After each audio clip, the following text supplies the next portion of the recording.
This is Kazz Marsey from Group 16, and this is our research poster with the information from this semester's research project. Our research this semester is centered around factors that affect sunscreen use, specifically if knowing sunscreen recommendations made any difference in the choice of whether or not to use it. There is quite a bit of sunscreen research, and it's mostly public knowledge that doctors and scientists have specific recommendations for using it. But there are other factors that affect whether or not people follow those recommendations, such as desired physical appearance, lack of concern, or inconvenience. We decided to see if there was any correlation between being educated about sunscreen recommendations and following them.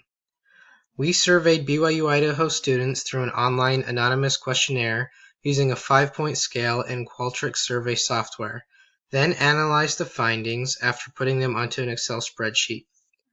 As shown in the scatter plot and in the results section, there was a weak correlation between knowing the sunscreen recommendations and valuing the importance, but they were not significant from zero. Although we assumed that those who are educated about sunscreen use recommendations would be more likely to use sunscreen appropriately, our results showed no significant difference in the use of sunscreen between those who are and those who are not knowledgeable about the recommendations. Thank you.